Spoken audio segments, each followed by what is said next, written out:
Por que você já é candidato para 2022, aproveitando a ocasião, Ciro? São duas razões, uma mal criada e uma delicada. A mal criada é que se eu, que já fui candidato 3 vezes, andar dizendo que não sou candidato, vai ser uma mentira. Sim, né? Então, sim. Mas, na verdade, o sério é que o meu partido, o PDT, está tentando recuperar o trabalhismo, naturalmente com as adaptações que o tempo exige, né, como uma corrente de opinião capaz de responder ao momento brasileiro. Tanto o momento em que a esquerda fracassa, a esquerda tradicional representada pelo lulopetismo fracassa explosivamente na questão de condução da econômica, que é mais grave, mas afunda também numa denúncia moral irrespondível, embora haja muitos elementos de lawfare, ou seja, de manipulação, enfim, no trato errado das leis, na questão do tratamento das falhas do Lula, especialmente, mas é inegável que houve uma apropriação do espaço público brasileiro pelo patrimonialismo, né, pela fisiologia, pelo clientelismo, no modelo de poder do PT. E isso nos levou à tragédia de uma direita tosca, boçal, isso é minha opinião, né, e nós achamos que é dramática a necessidade de tentar construir um caminho alternativo a isto. Sim, perfeito. E aí, aproveitando o gancho também, como é que se analisa esse primeiro ano de Jair Bolsonaro à frente da presidência da República? É uma contradição grave para a gente não descolar da psicologia popular. Não é? Você julga muito um político pela circunstância dele e a memória. Não é? Então, ele ainda é bastante razoavelmente avaliado porque a memória que ele recebeu é muito trágica. Nunca houve na história brasileira nós caímos 2 anos sequenciados abaixo de 3%, né, na economia. O desemprego salta de 4 e fração para 12% no período Dilma.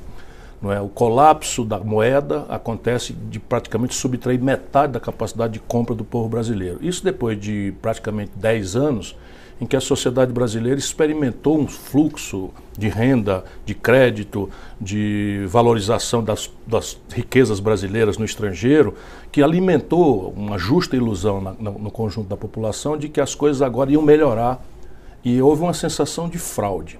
Então, o que é que acontece? Com o Bolsonaro, na prática, a economia cresce 0, nada, mas parece uma coisa razoável em função da queda trágica do que aconteceu lá atrás. Com o Bolsonaro, a televisão abandona a agenda da novelização, a televisão comercial, da novelização do escândalo. Né? Então parece, na psicologia popular, de que a onda da centralidade, do escândalo, da roubalheira, que foi novelizada em horário nobre, parece ter cedido espaço. Essas coisas, portanto, mantêm o Bolsonaro nessa faixa de 25% a 30% ainda de respeitabilidade. Isto é a avaliação relativa para a gente não descolar da opinião do povo. Sim. Mas, para mim, é um desastre completo. É um desastre completo porque, por exemplo, na questão da estratégia de desenvolvimento do país, todos os elementos estão agravados, menos um. A taxa de juros é a única exceção em que, de fato, nós temos uma coisa boa, importante. Podia estar bem mais baixa, porque o cenário internacional já é de juro negativo há muito tempo, há uma década, e o Brasil perde uma oportunidade de ouro, uma janela de oportunidade, mas de qualquer forma é inegável que a taxa Selic é a menor da história da taxa Selic.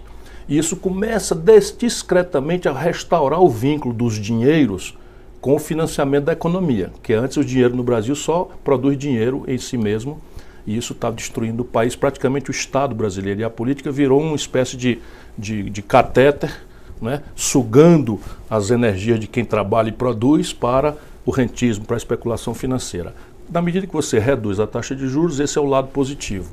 O negativo é que o consumo das famílias está extremamente deprimido, a brutal informalidade no mercado de trabalho parece ser um objetivo estratégico de um ultraliberal como o Guedes, porque você avilta o valor do salário, o preço do trabalho. O Brasil hoje está com metade da população ganhando R$ 413 por mês para sobreviver. Isso é uma política de governo. E aí o desfinanciamento das rendas indiretas do povo. É inacreditável, mas o Brasil reduziu 16% a execução orçamentária em educação. Numa hora que a gente precisa desesperadamente qualificar a educação, expandi-la em coisas críticas. Não estou nem falando no ensino superior, na ciência, na tecnologia, que são outro nome de soberania. Estou falando num país que tem 60% de evasão na escola média. não é? Num país que tem menos de 20% das crianças, na hora de construir a arquitetura do cérebro, do 0 aos 5 anos, em creche. O resto, 80%, não tem creche. Então nós reduzimos 16%. É uma violência, não é? A saúde, já muito depauperada, caiu 6% o investimento também. Então é um desastre, é um desastre. A conduta da posição do Brasil no estrangeiro me está fazendo encher de vergonha. Não é? Onde eu ando, nas universidades lá fora, as pessoas me perguntam perplexas como é que pode um boçal governar o Brasil com tal despudor. Nesses flashes sobre o governo Bolsonaro, como é que fica, então, você tocou agora no final a questão da política externa, do Itamaraty, da política diplomática brasileira? Estão se rasgando tradições de profissionalismo e de qualificação que, se era uma política relativamente pálida, né, e que oscilava na sua liderança, historicamente, entre uma espécie de, vou parodiar aqui o Mangabeira Unga, uma espécie de mascate para os mais pragmáticos, o Itamaraty devia abrir mercados para a gente vender as coisas, e outro que imaginava uma política de une, que o Brasil devia estar preocupado aí em preservar os laços da Coreia do Norte com a comunidade internacional e se meter na questão da Palestina. Salvo esses momentos assim espasmódicos, que são irrelevantes, a história do Itamaraty na construção do próprio Barão do Rio Branco é uma história de muito profissionalismo, que compreende com humildade o tamanho do Brasil, o tamanho relativo do Brasil, mas nunca deixamos de ter uma altivez em nome de alguns princípios que nos são muito caros. Por exemplo, a solução pacífica dos conflitos, a não intervenção em assuntos domésticos, por uma ordem multilateral, né, assentada no direito e não na violência. Tudo isso parece muito frufru, mas isso é muito importante. O Bolsonaro comprometeu-se de envolver o Brasil numa escaramuça militar com a Venezuela. Nós não temos nada a ver com isso, a não ser o papel nosso indeclinável de mediar para achar uma saída para o povo venezuelano entre uma ditadura estúpida, indefensável, que é do Maduro, e uma elite podre que também não é defensável. Nós acabamos induzidos a tomar um lado, né, de uma elite golpista, podre, corrupta, que não é a tarefa do Brasil. Depois nós entramos nessa questão de transferência, sem conversar com ninguém, sem ninguém pedir, sem ninguém reclamar, transferência da Embaixada Brasileira de Tel Aviv, que é a capital política de Israel, para Jerusalém, confrontando, né, um esforço imenso da diplomacia brasileira de ficar ali, né, em alguma posição. Nessa questão recente do Irã agora, o Brasil estava por trás, entre outras nações, do rabisco de acordo que o Irã aceitou de não promover a escalada bélica na energia nuclear, e o Trump revoga, e nós entramos num assassinato internacional, quer dizer, uma coisa bárbara, sem consultar nenhum mecanismo, mesmo da precária ordem jurídica internacional, porque se o tal Soleimani estava planejando algum atentado, não sei o que e tal, que é ainda, se não possível, ex ante, como seria do bom direito, ex post, que o Tribunal de Haia tomasse conhecimento dessas coisas. Não tem, os americanos estão agindo, né? O Trump é melhor dizer, porque os americanos estão reagindo. Enfim, é um desastre. O Brasil tem uma tradição de desconfiança dos vizinhos. Desde a redemocratização, nós temos nos entregue um esforço extremo de nos reaproximar, de remover os medos dos nossos vizinhos, que reminiscem a guerra do Paraguai, a maluquice do Jânio Quadros na Guiana, enfim. É rápida a deterioração pela grosseria do Bolsonaro no trato das questões internas eleitorais da Argentina, no trato das questões eleitorais do Uruguai, no trato da crise do Chile. Enfim, é um macaco numa casa de louça. Com base nesse, nós temos outras questões do governo para lembrar, tal, mas acho que basta isso. Quer dizer, com esse retrato do governo Bolsonaro, quais são as tarefas, por exemplo, porque o que chama a atenção, Ciro, antes de mais nada, é que apesar de tudo isso, o governo tem uma relativa paz no Congresso Nacional. Mesmo não tendo um partido organizado, orgânico, PSL, que virou agora dividido em dois, PSL e Aliança pelo Brasil, mesmo não tendo líderes parlamentares expressivos, o governo que ele considerava principal, que era a reforma da Previdência, com modificações, ela acabou sendo aprovada pelo Congresso Nacional. E todos esses avanços antidemocráticos, tanto no caso da política externa, da política econômica, no caso da cultura, da educação, a repercussão no Congresso ela foi relativamente pequena, tendo em vista a gravidade, pois muitas dessas questões batem de frente com a Constituição, né, com a Carta Magna. Quer dizer, Como é que você analisa, além de você estar fazendo política aí cotidianamente, olhando para 22, mas agora, como é que você analisa, então, um governo que tem uma base parlamentar aparentemente frágil, que consegue passar o primeiro ano relativamente tranquilo frente às diversas agressões à Constituição, e nada indica, a princípio, que isso vai mudar nesse ano? Eu atribuo esse fenômeno a dois fatos. O primeiro fato é a memória antipetista, que parece ser a força orgânica mais poderosa hoje no Brasil. Ela não existe para afirmar nada, mas ela existe para negar. E nesse sentido, bem orientado pelo Steve Bannon, enfim, que é uma figura meio esquisita, que está por aqui aconselhando o Bolsonaro e os militares, enfim, o Bolsonaro reina, todas as vezes que o conflito se agrava um pouco, ele reina de se forçar a mão, o Lula volta. Então isso ainda tem muita força na maioria das forças. E o Brasil está se cindindo como eu nunca vi nesses 40 anos, porque em Fortaleza, um candidato apoiado pelo Lula tem 44% de menção positiva.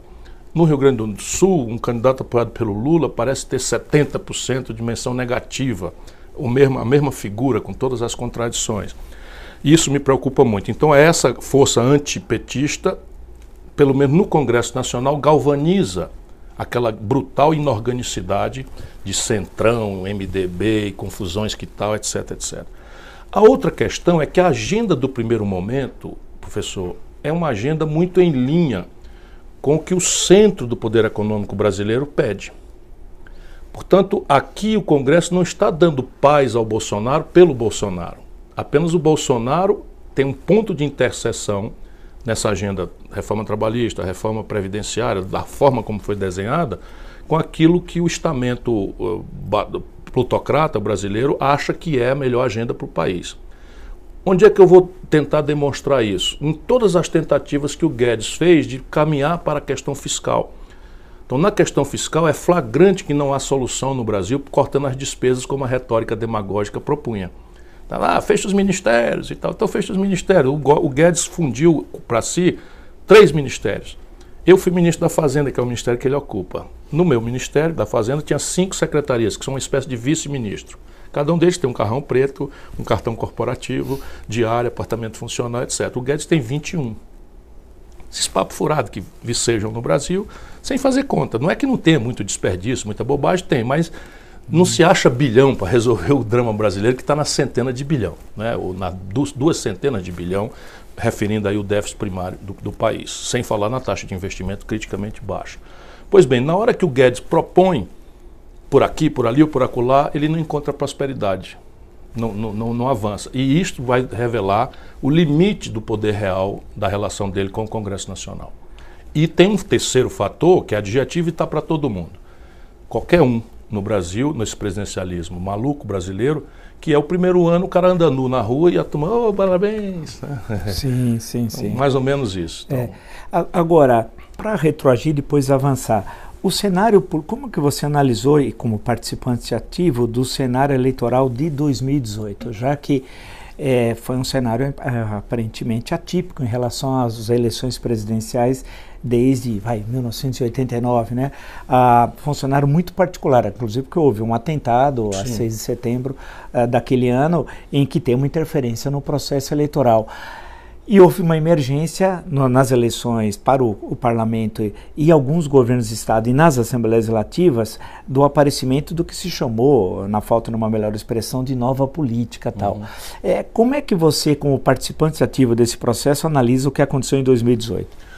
Eu não vejo muita novidade. Tirante o atentado, que de fato passionalizou, aconteceu mais ou menos aquilo que nós já conhecemos no Brasil. Você tem um problema antecedente, um problema ancestral, que é, vamos dizer, o colapso da ordem constitucional de 88. É uma Constituição que a minha geração comemorou muito efusivamente a conquista dela, nos apaixonamos, nos emocionamos na defesa dela, mas as novas gerações, e são novas gerações já de 40 anos, não é? Eu tenho 62, então 40 anos para baixo, consideram a nossa Constituição uma grande mentira, uma promessa mentirosa, porque anuncia um salário mínimo pródigo, anuncia um sistema de saúde generoso, e não se cumpre. Fora 1000 outras coisas que nem sequer regulamentadas foram. Então há um colapso disso e a população brasileira, como é normal no mundo, e a gente tenta replicar a lógica americana, que não tem nada a ver conosco, embora sejamos o país do Ocidente mais parecido com eles, sob esse ponto de vista da organização, federação, etc., de constitucionalidade, somos sistema jurídico, somos completamente diferentes. Então o que é que acontece? O Brasil bipolar. Então era ditadura versus oposição. A oposição ganha, a ditadura some. Depois você tem uma ideia de que agora, na redemocratização, vai ser PFL contra MDB. Os dois somem, rapidamente surge o Collor. Depois, desastre total, surge uma nova polarização, que é PT-PSDB. E agora essa se encerra. Então, parece ser vamos dizer, um ciclo em que a não entrega da promessa ou a entrega perfunctória, rápida, não sustentável, ilusória, desmoraliza as grandes forças e predispõe a sociedade à busca do novo. Os marqueteiros apanham isso e propõem, então, uma coisa que não existe, a nova política. Então, papo furado, grande. O Dória eu conheço, deixa eu ver de quando. Eu era prefeito de Fortaleza, a quinta cidade brasileira. O Dória era presidente da Embratur do governo Sarney. E dali foi corrido por corrupção. Além de termos, na época, protestado com muita veemência, porque ele fez uma propaganda anunciando o turismo da seca, em que ele propunha que as pessoas de São Paulo, abastadas, fossem para o Nordeste conhecer a seca, os esquálidos miseráveis e famintos. Eu estou rindo aqui porque essa barbaridade aconteceu e esse camarada com a marquetagem está nova política. Enfim, isto também está se desmoralizando muito rápido, não é? Então, isso é o momento brasileiro. Agora, você acha que, sendo assim, se está se desmoralizando rapidamente, 2020 agora vai repetir 18? Ou é um fenômeno esse que você está descrevendo, exclusivo de uma eleição no final, fechando um ciclo que nasceu lá em 88? Não é. Eu estou propondo que a gente examine a crise brasileira, e não é nos palanques, é no meio acadêmico, refletindo, porque isso analisa a crise brasileira como uma crise a mais grave da história, com 3 camadas. A primeira nós temos como uma consequência da nossa ambiência internacional. Então, só para o povo brasileiro não sofrer mais do que estamos sofrendo, né, esse maluquete que está lá na primeiro-ministro da Inglaterra fechou o parlamento inglês para não discutir precocemente o Brexit ou a negação do Brexit, usando uma lei dos anos 1600. Então, o Trump é o que é e tal. Então, há uma crise do sistema representativo, da democracia representativa. Pendularmente, isto está vindo com certo delay. A América Latina ainda está no momento em que a Espanha esteve 20 anos, 15 anos, 12 anos atrás, que é a desmoralização completa e o surgimento de movimentos em substituição aos partidos tradicionais, que a velha França, né, também 13 candidatos a presidente da República na França. As pessoas, o Brasil tem partido demais. A França teve 13 candidatos, porque também representa um colapso de concepção. Não é? O Mélenchon representava uma esquerda mais tradicional, o Macron foi ministro do Hollande, que era Partido Socialista, e se apresenta como candidato com discurso neoliberal, sabe-se lá o quê, não era direita também, porque tem uma direita mais tosca, mais grosseira, excitada pela migração, pelo fato de que os muçulmanos vão dominar com seus costumes, hábitos e valores a maioria da população francesa em 10, 15, 20 anos, é o discurso da direita. Tudo isso está na América Latina. A crise da democracia representativa, o colapso do marxismo-leninismo como elemento religioso, fácil de ser replicado, não precisávamos estudar muito, não é? E a proposta neoliberal desmoralizada em 2008. Então, há um certo buraco. Deixa eu pôr uma questão para complicar. É bom sempre complicar. Sim, claro. As interpretações. Lembre-se que eu estou falando da primeira camada da crise. Sim, da primeira camada. Vamos deixar a segunda e a terceira para daqui a pouco. Você vê que, no caso de alguns países, parece que há uma consolidação do sistema político. Você vê na Argentina, há uma alternância quase sempre entre peronistas e não peronistas, que pode ser os radicais ou, no episódio Macri, já era um outro tipo de formação. Mas se nós olharmos a história argentina desde 45, você tem essa alternância, né? Acho que outro dia eu estava somando, de 9 eleições que a Argentina teve, os peronistas ganharam 7, né? Eleições livres e tal. Então, no México, você tem uma relativa consolidação dos partidos. Você tem o PAN, o PRI e o Morena, que é uma coisa relativamente nova. Mas é um fenômeno novo. É um fenômeno novo tal, e que conseguiu articular uma leitura chamada de esquerda, mas na composição da aliança tem um partido evangélico lá no meio e tal. O Uruguai tem os três, Nacional, o Partido Branco, o Colorado e a frente que já vem desde os anos 70, com o general Líber Senen. Quer dizer, mas em alguns lugares parece que a coisa degringola. O caso do Peru agora, com as eleições. O resultado da última eleição peruana agora é uma coisa que mostra a fragmentação e a desorganização política. Quer dizer, parece que esse movimento ele não ocorre na mesma velocidade. Não é na mesma velocidade definitivamente, porque as agendas locais em relação à questão econômica, aí é a minha hipótese, também estão em estágios variados de exacerbação. Então, o que é que eu estou querendo dizer? Os argentinos têm esse grande simplificação, mas eu não vou extrapolar aqui o limite ético, eu profissionalmente, há uns 3 anos atrás, fui contratado por uma agência de publicidade que foi contratada por um pré-candidato peronista, não é, para fazer assessoramento para ele em matéria de programa de governo. Então me desloquei para a Argentina, fui estudar os problemas, não sei o que e tal, fiquei apavorado para começar, não vai dar certo tão cedo, porque eles foram longe demais. Esse candidato naturalmente não prosperou, mas o que é que eu vi? Assim como estou vendo agora entre os democratas, como eu nunca houvera visto, não é? É que as ideias não tem mais a ver com a casca. Então, peronismo, a casca, não tem mais nada a ver com o debate interno do que está acontecendo. Então, a grande questão agora é o que eu vou fazer em relação aos escombros que a ordem neoliberal tosca, porque o neoliberalismo, para mim, não é um palavrão, é um marco de economia política impertinente, porque pelas assimetrias competitivas, pelas nossas realidades, etc., podemos conversar sobre isso em outra ocasião. Mas ali na Argentina, o que aconteceu? Eles levaram ao limite derradeiro a desindustrialização, levaram ao limite derradeiro a esterilização do seu sistema financeiro nacional, eles não têm um sistema financeiro, aceitaram na divisão internacional do trabalho uma tarefa de produzirem commodities, e os ciclos têm a ver com o preço das commodities. O Chile é outra lógica, completamente. Outra lógica. O Chile é bem polarizado, mas a discussão na oposição no Chile, isso é importante, porque o Piñera, por mais que esteja sendo violentamente assim, denunciado pelo povo, me parece que é o estadista que está melhor compreendendo o desgaste e não está reprimindo, ele está aceitando. Muito errado, muito vacilante. Agora ofereceu uma resposta de cortar pela metade o salário dos políticos, que é uma coisa que tudo bem, vamos lá, fazer, mas isso não é a questão, mas está fazendo imposto sobre grandes fortunas e está aceitando reconhecer aquilo como uma insurgência revolucionária e está atribuindo até a possibilidade de convocar uma Constituição. Ou seja, há uma elite no Chile, há uma elite na Argentina. O México tem uma elite. Eu conheci muito quando nasceu o PAN. Era o PRI sozinho e eu era amigo do Vicente Fox. Nós participávamos de um movimento latino-americano de centro-esquerda. E o Vicente Fox era, vamos dizer, um Tasso Gereissati muito parecido, dono da Coca-Cola, governador exitoso de um pequeno estado e tal. E vinha com uma proposta muito progressista em relação ao tempo do México, não é? Agora, o novo presidente entende um pouco mais complexamente, mas ali também eles foram longe demais porque tem a ver com a relação dele com os americanos. Isso é que vai estabelecendo, na minha opinião, a distinção, que é o que os bobos daqui estão fazendo. Então, o México tem 87% das suas exportações para o mercado americano. Se o mercado americano dá um soluço, eles entram em pneumonia.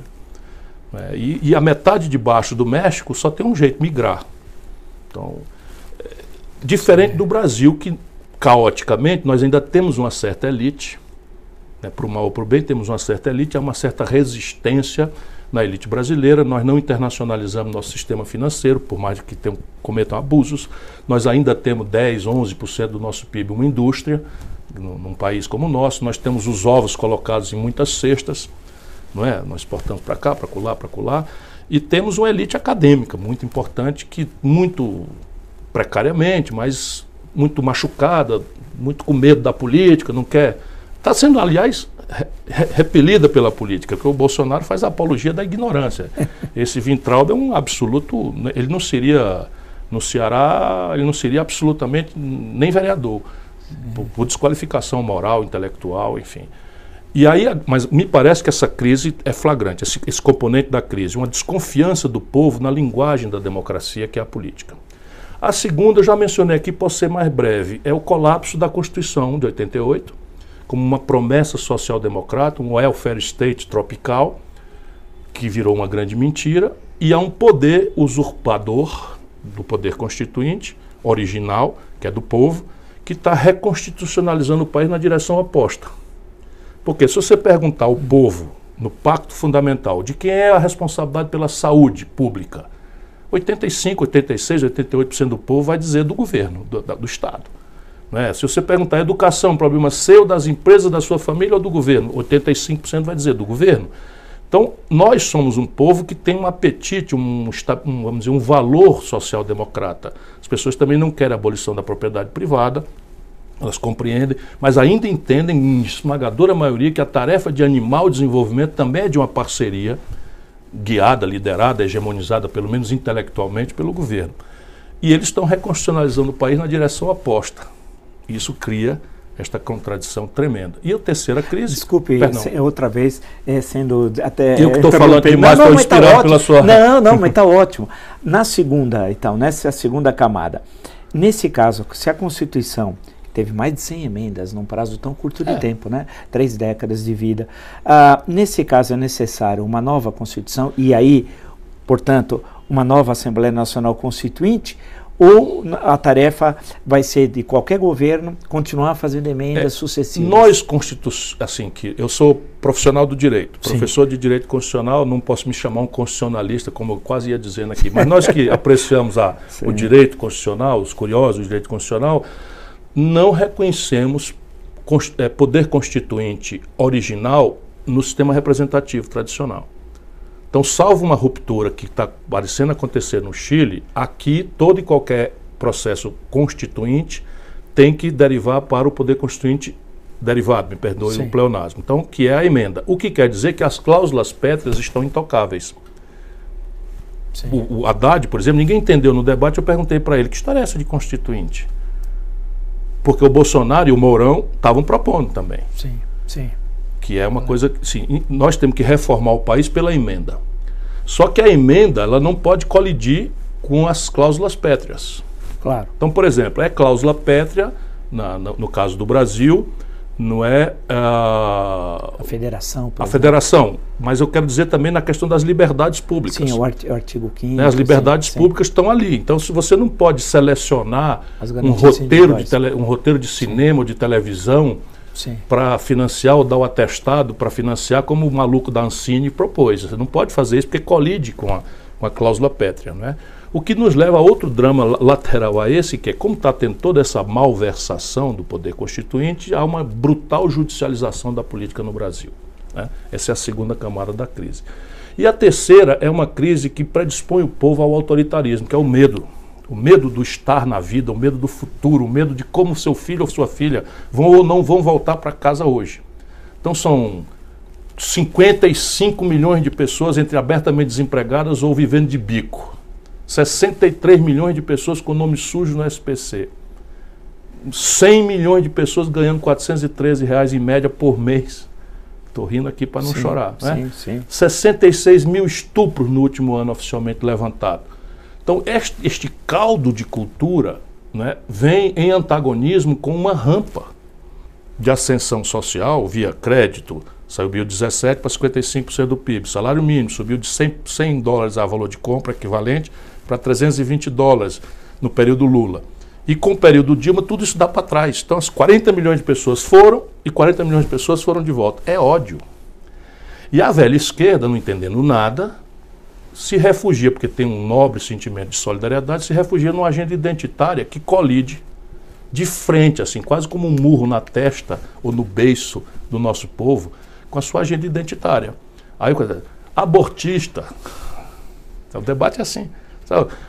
Essa esquerdinha burra acha que o nosso povo é tão idiota que os pastores vão lá e tomam o dinheiro deles sem eles saberem que estão dando dinheiro. Eles não estão entendendo nada. As pessoas estão pagando por pertencimento. Porque o coletivo, o comunitário, o político desmoralizou-se. E estão pagando por pertencimento. Na minha vida lá no Ceará, eu conheço depoimentos de mães assim, ó, o pastor me deu o dinheirinho para eu pagar o traficante para não matar meu filho. Mistura tudo isso e olha o tamanho da crise. Frente a isso, Ciro, nessas 3 camadas que você apresenta tal, então vamos pensar agora o caminho das alternativas, né, que se apresenta ao país, né, frente a esse quadro. E o que é uma esquerda moderna? Que você falou, definiu uma determinada esquerda como uma esquerda burra, vamos chamar assim, parece a linha burra do João Saldanha, a discussão que tinha nos anos 60, final dos anos 60. Como é que fica, quer dizer, quais são os caminhos alternativos? Num país, vale lembrar que nós sempre, acho eu, sempre tivemos muita dificuldade de pensar em português, sem dar uma de Policarpo Quaresma aqui, longe disso, mas os liberais sempre pensaram em inglês e uma determinada esquerda pensava em russo, né? Sim. Algumas vezes em alemão, outras em francês, mas não pensava em português. Quer dizer, então, na sua leitura, você se identifica nesse campo político ideológico aonde? Eu penso com a linha de Pasqualini, eu penso com a linha do nacional-desenvolvimentismo, naturalmente adaptado às novas e imperativas transformações do mundo digital e da sofisticação das relações de produção. Não é? Porque eu penso assim, a experiência internacional nos permite ir resolvendo algumas questões práticas, eu me proponho a governar o Brasil, não é? Eu não sou um guru de costumes e sequer posso ter a veleidade de ser um intelectual. Eu apenas sou tão curioso e angustiado que eu fico lendo, procurando conhecer as coisas, para não ficar comendo pela mão dos outros e tal. Então, minha formação de bacharel em Direito, eu evoluo para Economia, porque fui ministro da Fazenda, tive que tomar decisões tremendas, angustiadíssimo, porque um dizia assim, ou vai para o norte ou o mundo se acaba, e o outro assessor, cada qual mais brilhante, Peixarida, André Lara Rezende, imagina, ou vai para o sul ou o mundo se acaba, e eu faço o que eu vou decidir. Eu, governador do estado, sequestro um cardeal Loscheider no presídio e o Ceará sequer tinha uma força estática específica para compreender que vem todas essas novidades, vem pela televisão, as pessoas não compreendem como a maravilha do mundo televisivo é uma tragédia sob certos ângulos também, não é? Especialmente esse mundo cão, não é? Que relativiza os valores, etc, etc, e eu que não sou nem um pingo reacionário, nem um pouco mesmo, crio meus filhos com o maior arejamento, enfim. Então o que é que eu acho? Eu acho que o mundo já resolveu essa equação. E hoje eu estou muito pacífico em relação a isso. Parece-se, mercado, a iniciativa privada parece ser um elemento essencial do êxito civilizatório. Aonde não se tentou abolir isto, o êxito civilizatório morreu, não aconteceu. Ponto final, não há uma exceção. Estado parece ser um elemento central ao êxito civilizatório. Aonde se aboliu o Estado, tentou se desentranhá-lo do domínio econômico, se partiu para uma desregulação absoluta, fracassou. Experiências práticas. E você pode vir, vamos dizer, do laissez-faire de Adam Smith, ou pode vir do marxismo-leninismo, do materialismo histórico, e vai para o sincretismo da experiência americana e chinesa contemporâneos. Não é? Parece então que não é Estado ou mercado, parece que a solução é Estado e mercado. No caso brasileiro, como o nosso problema tem um componente caricato, Vila, dramático, antes da gente encontrar o limite onde essas sociedades estão discutindo, onde o complexo desmonte do welfare state europeu está encontrando resistências, acossado por uma estagnação econômica, estressado por uma onda migratória derivada das guerras que eles mesmos promovem, da descolonização recente. Você imagina o argelino, o marroquino, todos têm dupla cidadania, se tiver 60 anos como eu, podem ir para a França como cidadão.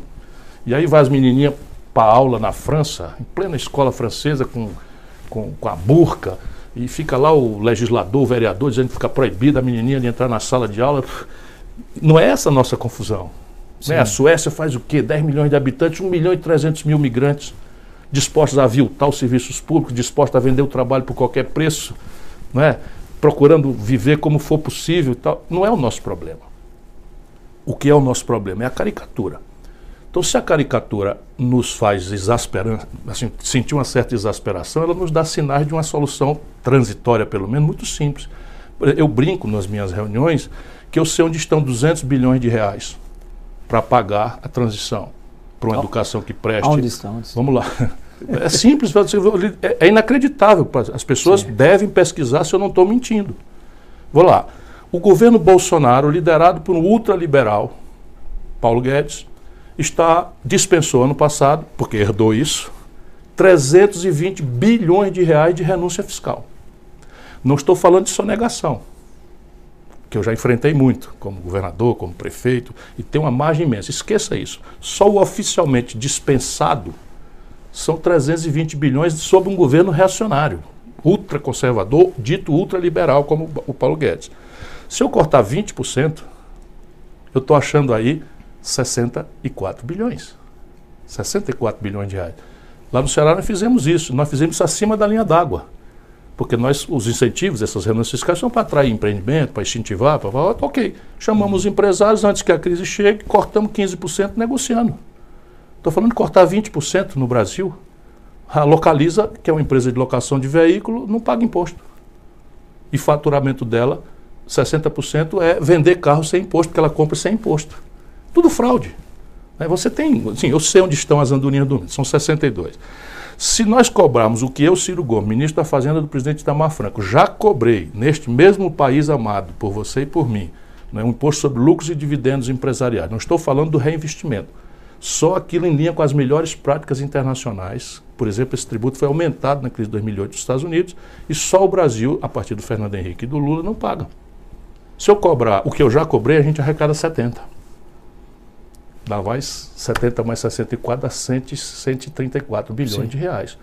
Depois, no Brasil, qualquer proprietário de Fusca, de motocicleta, enfim, paga IPVA. Os donos de jatinho, de lancha, de helicóptero e tal, não pagam. De iate, não pagam. Aqui dá para arrecadar mais uns 7. E assim você vai construindo. Isso estou falando por ano, Vila. Sim. E a gente não precisa virar o jogo com um ano apenas. Basta que você tenha um sinal. O Paulo Guedes está caindo em si, ele está vendo que convenceram que ele não tem experiência no setor público. E eu não tenho um dia de déficit na minha carreira. Governador, prefeito, ministro da Fazenda, nem um dia sequer. Pelo contrário, fui ao mercado, o governador tinha tanta folga que comprei a dívida do Estado do Ceará, aquela dívida de títulos imobiliários que quebrou São Paulo, quebrou Rio de Janeiro, quebrou Banespa, quebrou Banespa, etc. Eu fui ao mercado e comprei com 15, 20 anos de antecedência do vencimento, com 34% de deságio, para proteger o meu Estado. E faz 20 anos que a gente não ouve falar, 30 anos que a gente não ouve falar em atraso. Pagamos um salário de professor ainda muito baixo, muito maior do que o de São Paulo. Então, eu falo isso, não estou por gabolice, é porque, para além da ideia, que parece ser simples demais, né, eu quero dar um exemplo concreto de onde as pessoas podem examinar. Se a gente tem essa perspectiva fiscal e aquilo que eles já estão fazendo de trazer a taxa de juros para um padrão minimamente civilizado, aliás, com 10 anos de atraso, porque desde a crise de 2008 o juro internacional é negativo.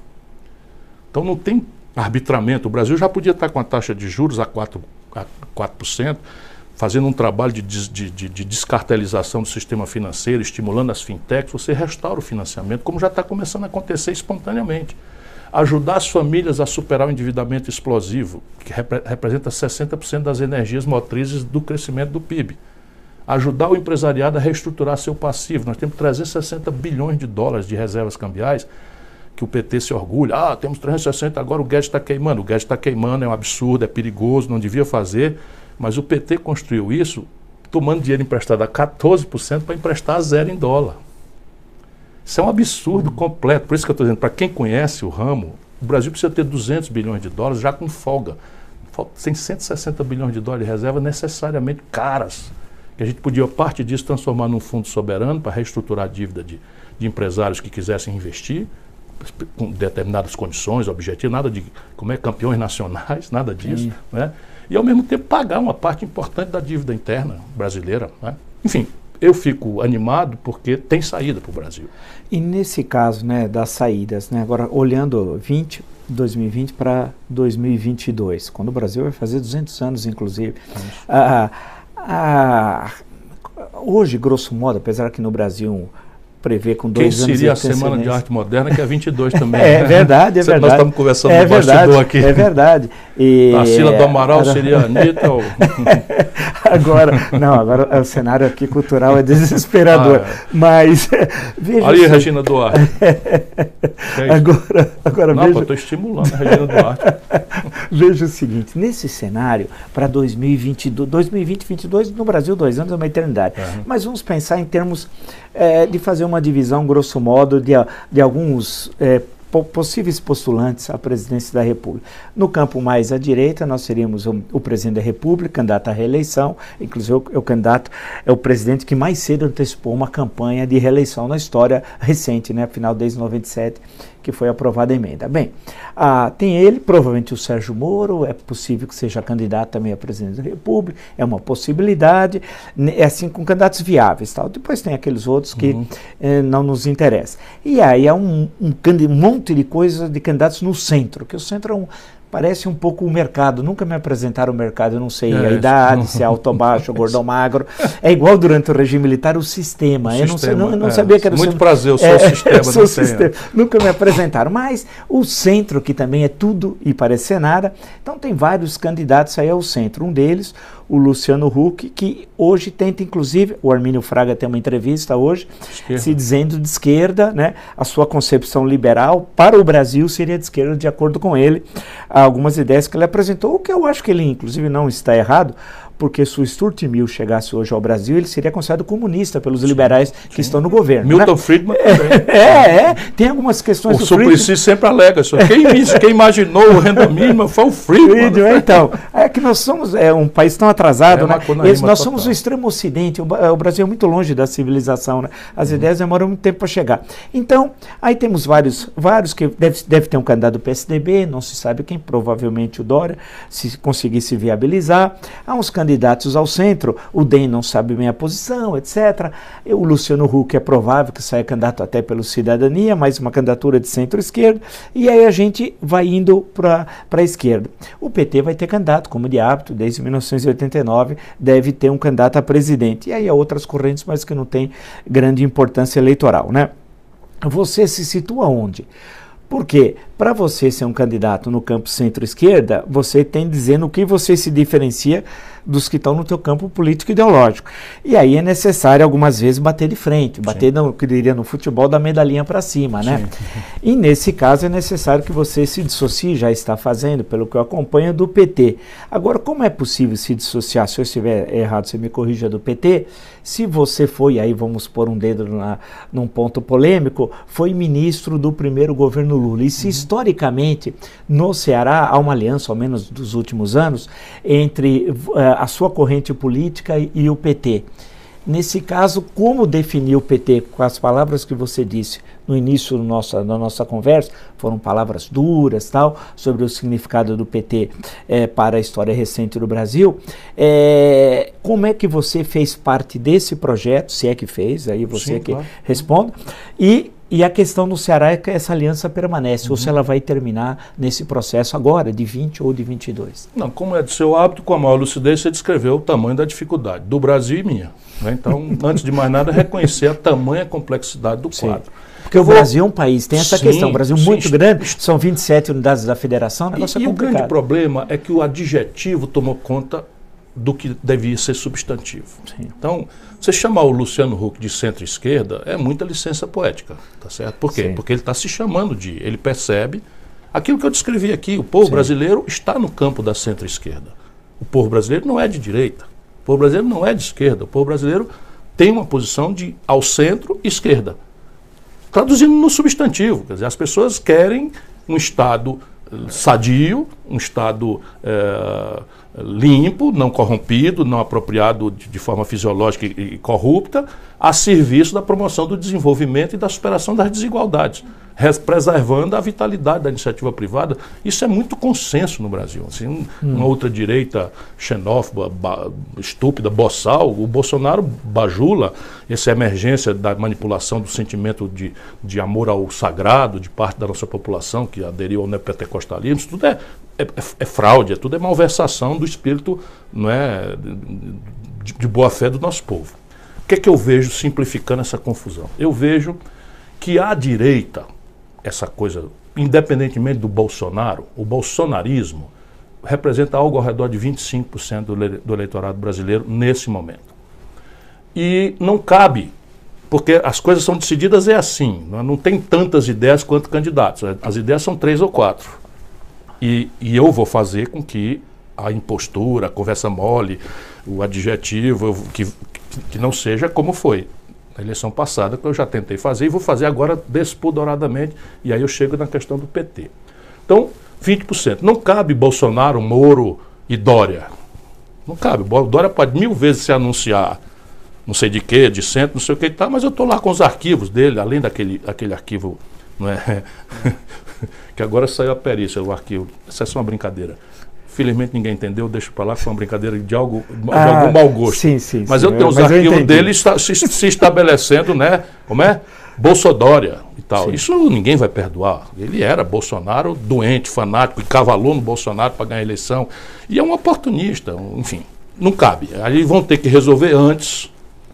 E eu, Ciro Gomes, em linha com a história do Brasil, e vendo quanto essa história do Brasil é agravada pela boçalidade do Bolsonaro, deve ser a terceira vez que eu uso essa palavra, eu não estou vendo o Bolsonaro nesse cenário. Posso estar completamente enganado, mas não estou vendo. Sabe quantos presidentes terminaram o mandato no Brasil? Juscelino, Fernando Henrique e Lula. E Dutra também. Lá atrás o Dutra. Então 4. Os 4 sofreram coisa. E todos negociaram, transigiram, são pessoas hábeis, são pessoas, não é, do ramo, da política, com alguma conexão. Você acha que ele não termina o governo? Eu não consigo ver, com esse nível de coisa, eu não consigo ver. Mas suponha-se que sim, se ele termina, o Moro não existirá mais. São meros palpites, né? Palpites de uma pessoa que é interessada. Então, dei todos os descontos. Do outro lado, eu vejo o petismo, o lulopetismo, como 25%. E aqui é o seguinte, não é o PT, não é o simpatizante, não é o eleitor que no passado deu grandes vitórias ao PT em São Paulo, no Rio Grande do Sul. Estou falando do lulopetismo, daquele núcleo duro que está indo para o gueto. Você vai ver as eleições municipais agora, está indo para o gueto. Que nem lá atrás o PFL foi lá para o gueto. Foi lá para o gueto, lá para o grotão e tal. Já nas capitais já tem dificuldades tremendas, nas grandes cidades tem dificuldades tremendas para prosperar. Mas tem 25%. Ou seja, tem 50% do eleitorado brasileiro que não se sente bem representado nisso e que vota nisto por conta de não ser contra aquilo e vota naquilo por ser contra isto. É nesse lugar que eu me situo, desde sempre. E eu vou ter que me explicar. Então, se você não foi ligado ao PT, claro que eu fui. Claro que eu fui ministro. Agora, por que eu fui? Eu fui candidato em 98, tentei construir um caminho. Não tive condição de ganhar. Você faz o quê? Vota no vizinho, vota no avizinhado. Depois eu fui candidato em 2002. Portanto, eu não sou petista. Eu fui candidato, apresentei a minha proposta. Enfrentei o PT já várias vezes. No Ceará a gente se enfrenta lá. Nós derrotamos o PT para a prefeitura. E eles são divididos, porque no Estado nós temos uma aliança com o PT, que vai muito bem, obrigado. Teve 80% dos votos na reeleição do governador Camilo Santana. É um extraordinário quadro. E aí isso me explica. O PT são vários PTs. Uma coisa é Tarso Genro, Olívio Dutra, Raul Ponte, Fontana. Nenhum desses está enrolado em confusão de nenhuma natureza, todos têm espírito público. Pelo contrário, agora o Ministério Público foi obrigado a pagar uma indenização porque fez uma acusação falsa ao Tarso Genro. E isso tudo é banido pelo Lula. Né? Você tem um PT, Eduardo Suplicy, que é que tem a ver com tato? Para falar aqui em São Paulo, para quem conhece. Então, eu continuo amigo, porque esse é um agente que nós não vamos inventar outra. Agora, eu colido de uma vez por todas com o lulopetismo. Essa hegemonia que está aí no PT, nós vamos ter que derrotar ou o Brasil não sai dessa. Sim. Vamos ver se o povo me entende. Não é? Sim, sim. E o caso do... Agora, eu também posso dizer que eu ajudei a fazer o real. Sim. O Lula ficou contra o plano real. Então, a minha vida já é assim. Eu saí do governo do Ceará às pressas, assumi o Ministério da Fazenda, numa hora crítica, o real estava fazendo água. E o Lula votou contra o plano real, o Bolsonaro votou contra o plano real. Eu estava lá correndo risco para ajudar a fazer. Depois, no auge do Fernando Henrique, ali nos primeiros anos, rompi. Fui para os Estados Unidos, fui para a universidade, fui escrever, fui ler, abandonei a política. Em 95.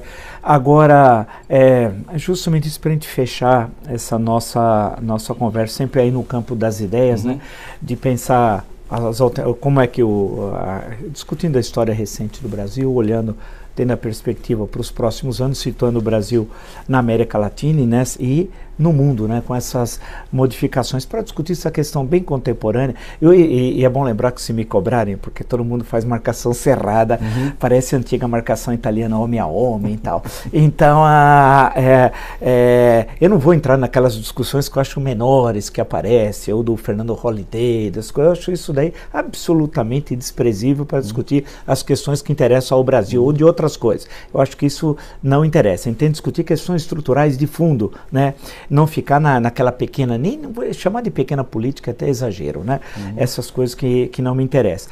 Mas nós estamos vivendo agora, nós estamos no calor da hora, pode ser que toda a projeção que se tinha para 2020, feita em dezembro ou no início de janeiro, com os acontecimentos da China, tenha de se modificar. Né? Tem saído aí uma série de informações bastante preocupantes da queda no primeiro trimestre, tudo indica, do PIB na China. Isso vai afetar muito o resultado final. O Brasil tem uma dependência, não só o Brasil, mas o mundo, mas o Brasil em particular, muito grande com a China, comércio, importação e exportação. O Brasil vive um momento difícil no saldo comercial dos últimos 5 anos, foi o menor agora em 2019, né?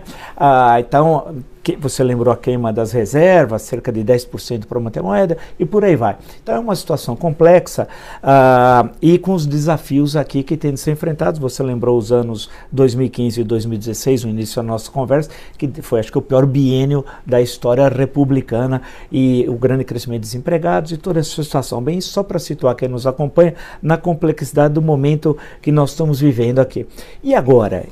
E esse 2020? Como é que você projeta, mesmo sabendo que nós não sabemos o efeito ainda do coronavírus na economia? Tudo que você falou são nuvens, né, que sombreiam aí. Mas a queda de juros ainda vai cair um pouquinho mais, tem margem para cair um pouquinho mais, tem um efeito absolutamente central para mitigar todas essas ondas e tal. E a grande tarefa aqui, e isso é que o povo não pode se iludir, é que nós não vamos propriamente crescer, porque se tudo é ajuste estatístico. Vamos lá, mal comparando. O Brasil, de 14 para cá, desceu 16 degraus. Então, de uma escada, nós descemos 16 degraus e estávamos indo para o 20º degrau para baixo, enfim. Com o Temer, depois do impeachment e tal, o Brasil parou de descer. E agora nós temos a possibilidade de subir 2.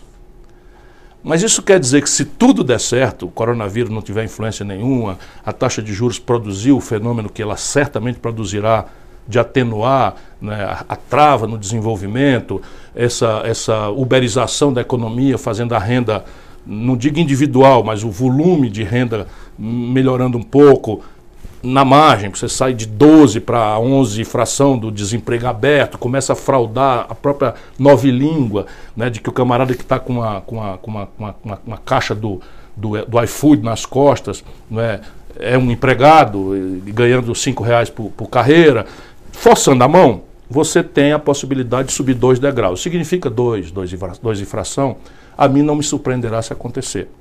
O efeito disso estratégico na sorte do Brasil é praticamente nenhum. Claro que o mercado vai falar, oh, maravilha, bababá, e tal. E isso é voo de galinha, porque o Brasil tem 4 interdições. Uma, o consumo das famílias por renda, emprego e crédito. 63 milhões de brasileiros com nome sujo no SPC. Fico repetindo isso porque isso aqui não tem solução via mercado. Ou a gente reestrutura essa dívida financiando, via crédito, via negociação, fazendo desconto dos abusos que a gente faz, Vila, no Ceará, ciclicamente, a Prefeitura de Fortaleza com o PROCON, a gente faz isso, são filas monstruosas, e vão lá, a gente consegue 90% de desconto, ajuda o nosso povo a limpar o nome, etc. Eu sei muito bem o que estou falando, mas desmoraliza, quer tirar o povo do SPC, isso é mentira, não, é simples fazer, não é difícil de fazer. Reestruturar o endividamento empresarial. Hoje você tem 5 milhões e 500 mil empresas, pequenas empresas inadimplentes. É 1 trilhão e 400 bi é o débito vencido das empresas brasileiras. Nenhuma chance do mercado cartelizado reestruturar isso se você não fizer uma coisa imaginosa, também séria, via crédito, garantia, enfim, RED, uma série de coisas. Depois você tem um investimento público. São Paulo teve o pior investimento da história, esse ano 2019, e o Brasil o pior investimento da história. 27 estados o Brasil tem, 18 estão ilíquidos, sem dar conta de pagar seu compromisso corrente. Investimento público, desculpe, só fazendo um parênteses, como é possível fazê-lo numa situação... Olha aqueles 200 bilhões que eu falei. Você não precisa botar isso tudo no déficit primário, você tem que separar uma parte disso e retomar 24 mil obras paradas. Por quê? Porque já são licenciadas, já estão licitadas, parte delas tem alguma confusãozinha de judicialização, que você, com a força-tarefa, sabendo fazer, administrar, você retoma. São coisas que têm um retorno muito grave, porque anima o mercado de trabalho de forma consistente, a construção civil, a infraestrutura do país, que tem efeito vamos dizer, de animação para frente e para trás muito, muito grande. Eu também sei muito bem, comovidamente, como isso poderia acontecer. E o dinheiro, você tem mecanismos. Hoje tem no mundo, está sobrando dinheiro no mundo. Lá no Ceará a gente está acessando, nós estamos na CAF, no BID, do Banco Mundial, para saneamento básico. A metade dos domicílios do Brasil não tem saneamento básico. Você toma dinheiro emprestado, os caras contabilizam como se fosse vencer amanhã. Você tira 5 anos, 3 anos de carência, com LIBOR mais 1, mais 2.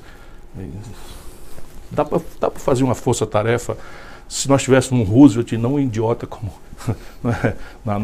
na presidência da República. Um idiota sim, porque não é ele, é a equipe dele e todo mundo. Então é uma tragédia que o Brasil está vivendo.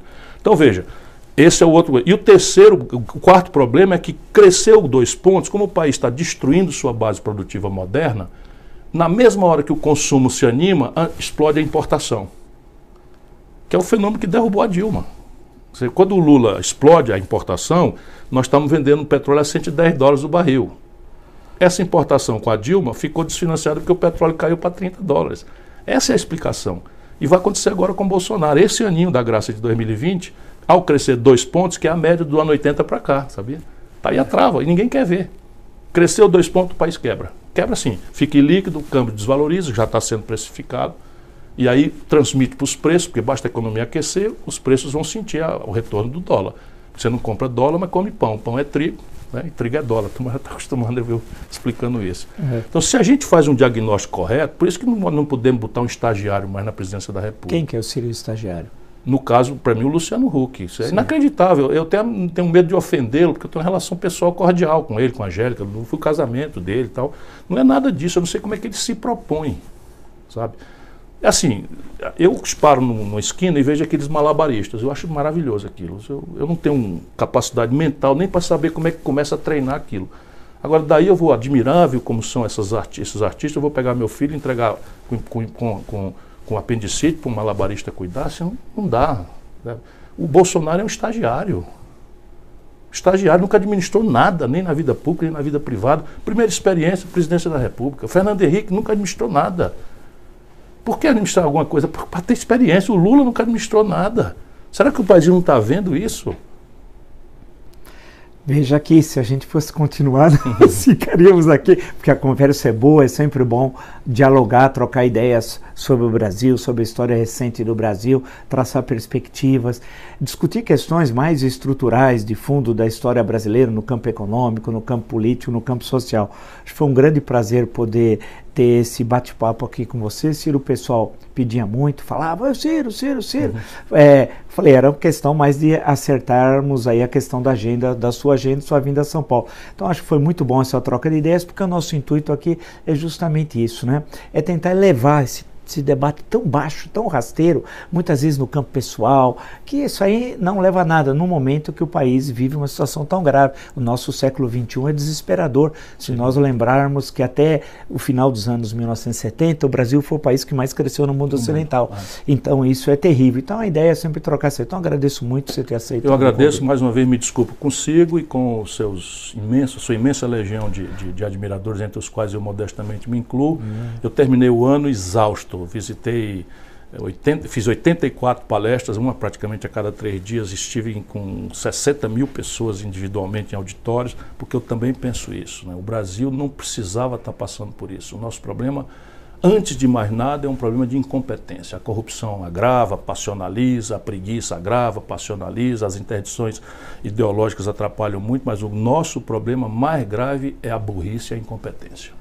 Valeu. A ignorância que está sendo feita, inclusive, base da premissa do Bolsonaro existir e do Lula petismo. Valeu, muito obrigado então. Até.